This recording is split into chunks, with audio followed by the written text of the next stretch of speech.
Il y a 3 ans, le premier cas d'un virus végétal mondial a été enregistré, et il a commencé à ravager la plupart de nos écosystèmes.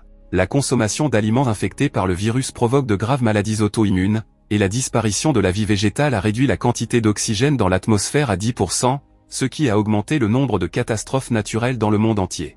Les principaux laboratoires de recherche du monde n'ont pas réussi à mettre au point un remède, et les gens commencent à penser que la planète est condamnée. Le seul espoir qui reste est le projet Gemini, développé par le Dr Steven autour de 2 anciens artefacts extraterrestres, découverts par des paléontologues, qui pensent que les objets datent de 4 milliards d'années, avant qu'il n'y ait la moindre forme de vie sur Terre. L'équipe de Steven a recréé les matériaux ultra-résistants dont sont faits la sphère et le moteur, et en a fait des copies. Ce moteur leur a permis de construire un vaisseau qui a volé sans équipage, et a trouvé une planète convenable identique à la Terre. La sphère sert à créer la vie et fonctionne grâce à des dizaines de commandes que l'équipe a enfin fini de décoder. C'est aussi la preuve que la vie sur Terre a été créée par des extraterrestres. Une équipe composée de médecins et de pilotes militaires se rendra sur place pour créer la Terre 2, avec la sphère du système solaire TESS, qui se trouve à plusieurs centaines d'années-lumière d'ici. Steven a une femme, Amy, qui ne veut pas qu'il participe à cette mission. Le jour du lancement, elle se rend tout de même à la base pour tenter d'empêcher Steven de partir, mais elle n'arrive pas à temps, et observe le vaisseau quitter la Terre. Lorsque le vaisseau quitte l'atmosphère, une fissure inhabituelle apparaît sur la sphère extraterrestre, indiquant qu'ils ne sont peut-être pas seuls. Grâce à la technologie du moteur extraterrestre, le vaisseau ouvre un portail de distorsion qui leur permet de traverser l'univers. Cependant, dès qu'ils atteignent l'autre côté, les systèmes indiquent une erreur, ils ne sont pas arrivés à TESS, mais dans un endroit inconnu.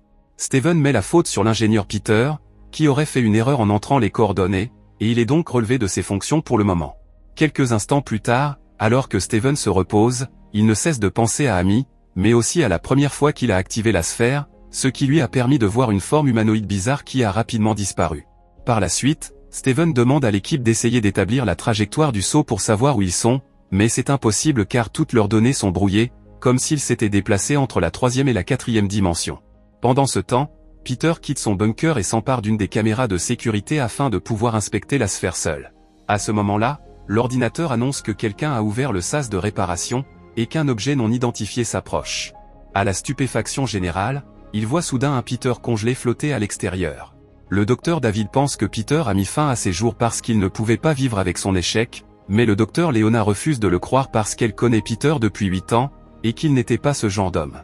Steven lui reproche de pleurer sur le type qui a condamné l'humanité, et lui ordonne de reprendre les fonctions de Peter à partir de maintenant. Plus tard, David raconte que lorsque sa fille est morte, il a lui aussi failli mettre fin à ses jours, mais qu'il s'est dit qu'il pourrait être utile. Maintenant que la mission est terminée, il se sent à nouveau inutile, mais Steven lui promet qu'ils trouveront une solution. À ce moment-là, le vaisseau rencontre une planète faite de roches volcaniques. Il n'y a pas d'oxygène, mais l'environnement extérieur n'est pas agressif, ce qui signifie qu'ils n'ont besoin que de masques respiratoires.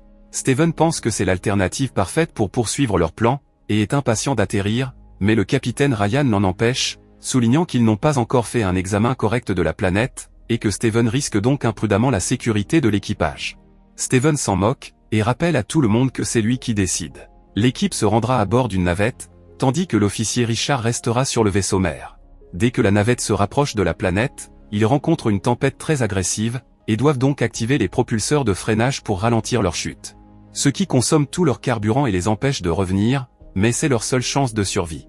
Alors que la navette touche le sol, l'équipage s'évanouit, et Steven rêve de la fois où il a offert à Amy un bracelet, fabriqué avec une partie particulière de l'ancienne sphère, essayant ainsi de relier les deux choses les plus importantes pour lui. Quelques instants plus tard, l'équipage se réveille et se remet immédiatement au travail. La navette n'a pas subi de dommages critiques, mais le carburant est épuisé et ils sont coincés ici. Steven ne voit pas le problème, car ils sont venus pour rester 4 ans, et même s'ils n'atterrissent pas à l'endroit voulu, il est sûr qu'ils pourront utiliser une des immenses grottes comme dôme, pour lancer la sphère. Pendant ce temps, dans les couloirs cachés de la navette, une étrange substance visqueuse tombe des parois.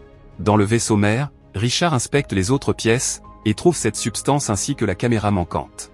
Une fois que tout le monde est bien équipé, l'équipage emmène la sphère dans la grotte la plus proche, et l'active avec succès. Ils retournent ensuite à la navette pour commencer à collecter des données, mais Ryan interrompt leur travail, pour annoncer que la loi martiale est en vigueur dans la station. Pour expliquer sa décision, il partage des fichiers que Richard lui a envoyés pendant que les médecins travaillaient. Il s'agit d'une vidéo où Peter s'enregistre pendant qu'il inspecte la sphère, afin de ne pas être accusé de faute plus tard. Lorsqu'il ouvre la porte du moteur, il découvre quelque chose qui bouge dans l'ombre, et qui soudain, lui saute dessus et le tue avant de le jeter hors du vaisseau. La caméra ne peut pas saisir la forme de cette créature, mais Richard explique qu'il a vérifié toutes les séquences, et que cet extraterrestre est avec eux depuis qu'ils ont quitté la Terre, car il a voyagé à l'intérieur de la sphère comme le cheval de Troie. Il est probablement à l'origine de l'échec du voyage, mais il n'est plus sur le vaisseau mère, il est descendu sur la planète avec la navette. Richard peut le suivre parce que l'extraterrestre provoque des interférences dans le champ électromagnétique, ce qui explique le mauvais enregistrement. La discussion est soudain interrompue par David, qui remarque quelque chose d'étrange sur le système. La sphère exécute un programme différent de celui qu'ils ont téléchargé. Steven veut retourner dans la sphère, mais Ryan l'en empêche, lui rappelant qu'il ne le laissera plus diriger, et l'accusant de garder des secrets. Ryan révèle que Richard a également trouvé des images de Steven, ayant vu cette forme étrange sur Terre il y a plusieurs mois. Il savait donc qu'il y avait une menace potentielle mais il n'en a parlé à personne, ce qui signifie que la mort de Peter est de sa faute. Offensé par cette accusation, Steven se précipite hors de la pièce en pensant à tout le travail que David et lui ont consacré à ce projet. Steven n'était pas sûr que David aurait dû venir avec eux parce qu'il était encore en deuil, mais David l'a convaincu qu'il allait bien, et qu'il voulait faire une meilleure terre pour empêcher d'autres enfants de mourir comme sa fille. Quelques instants plus tard, Steven rencontre David, et lui demande de l'accompagner en cachette par le sas pour vérifier la sphère. David ne veut pas désobéir à Ryan, mais Steven le fait changer d'avis en lui rappelant sa fille, et l'avenir de la planète. Dès qu'ils arrivent dans la grotte, il remarque que la sphère crée une forme de vie extraterrestre plus rapidement, qu'elle n'a créé la vie sur Terre, car quelqu'un a réajusté les paramètres. Steven commence immédiatement à travailler sur les paramètres de la sphère, ignorant les supplications de David de partir, et de discuter avec tout le monde. À ce moment-là, David remarque sur le radar que l'extraterrestre se rapproche. Il tire donc un coup de semonce pour tenter de faire bouger Steven. Steven réagit en sortant sa propre arme, mais avant que les choses ne s'enveniment, il remarque que l'extraterrestre est déjà entré dans la grotte. Après que Steven ait pris un morceau de la sphère pour l'emporter avec lui, les deux hommes commencent à s'enfuir, remarquant que la créature se rapproche à cause de ses ombres, et des bruits qu'elle fait. Ils l'aperçoivent enfin lorsqu'ils quittent la grotte, mais avant que la créature ne puisse les attaquer, ils parviennent à remonter dans la navette, et à fermer le sas. David reproche à Steven d'avoir risqué leur vie, mais Steven lui rappelle que la sphère est plus importante et que la prochaine fois, il n'hésitera pas à lui tirer dessus. Ryan arrive alors pour réprimander Steven, et lorsque ce dernier explique qu'ils devront utiliser la force pour l'arrêter, Ryan lui donne un coup de poing. Soudain, l'ordinateur déclenche une alarme pour informer l'équipage que l'intégrité du module a été compromise. Leona quitte sa chambre pour vérifier le problème, et trouve beaucoup de matière visqueuse dans le couloir, avant d'être soudainement ramenée dans une autre zone. C'est Frank qui l'informe que l'extraterrestre a fait un trou dans le pont inférieur, et qu'il se trouve maintenant dans l'atterrisseur. Avec beaucoup de précautions, il se cache dans le laboratoire, où il devient très difficile de respirer. En un clin d'œil, les lumières s'éteignent, et un bruit étrange se fait entendre derrière les unités de production. Cela signifie que l'extraterrestre est là, alors Frank pousse Leona hors de la pièce, et alors qu'elle court dans le couloir, elle peut entendre les cris de Frank pendant que l'extraterrestre le tue. Leona rencontre le reste de l'équipe dans la salle de contrôle et leur raconte ce qui s'est passé, ce qui pousse Ryan à hurler sur Steven pour avoir ramené l'extraterrestre avec lui. La créature est entrée en faisant un trou dans la coque, elle a aussi endommagé le générateur et les caméras ne fonctionnent pas, ils ont donc perdu le contact avec Richard, et ils n'ont pas de visuel sur le reste du vaisseau. Leur seule solution est de se rendre au générateur de secours, et de tout reconnecter, ce qui est extrêmement difficile à réaliser, s'ils ne peuvent pas traquer la créature. Ce qui pousse Steven à se porter volontaire pour y aller, puisque c'est de sa faute. L'arme à la main, Steven se dirige prudemment vers le générateur, et parvient à rétablir le système de communication. L'équipe peut maintenant suivre l'extraterrestre et avertit Steven de sa location, mais dès que Steven essaie de partir, il commence à entendre ces bruits. Heureusement, Ryan réfléchit vite, et le ramène dans la salle de contrôle à l'aide d'une corde métallique. L'équipe élabore ensuite un plan pour faire sortir l'extraterrestre du vaisseau. Tandis que Steven attend à l'extérieur pour jouer les appâts, Leona ouvre les sas, puis la porte du laboratoire, et se précipite pour se cacher dans une autre pièce pendant que l'extraterrestre sort. La créature commence rapidement à se frayer un chemin à travers les sas, mais lorsque Richard tente d'allumer le moteur pour le brûler, il ne peut le faire car l'extraterrestre interfère avec le signal. Steven s'enfuit pour sauver sa vie et Leona vient l'aider, mais à ce moment-là, l'extraterrestre sort et Richard retrouve l'accès au moteur. Steven et Leona retournent en courant à l'intérieur, tandis que la créature est touchée par le feu, mais cela ne suffit pas à la tuer et elle tente d'atteindre Steven, qui est entraîné à l'intérieur par David. Le tentacule de l'extraterrestre blesse le bras de David au moment où il referme la porte, laissant le membre de la créature à l'intérieur. Pendant que la bête retourne dans la grotte, Ryan ferme les sas et les autres se chargent de refermer le trou. Quelques instants plus tard, l'équipe retrouve le corps de Frank, et tandis que Leona décide de mettre fin à ses jours à cause de son chagrin, Steven repense à Amy. Elle avait tenté de le convaincre de ne pas partir car elle travaillait sur un vaccin, et qu'elle était enceinte.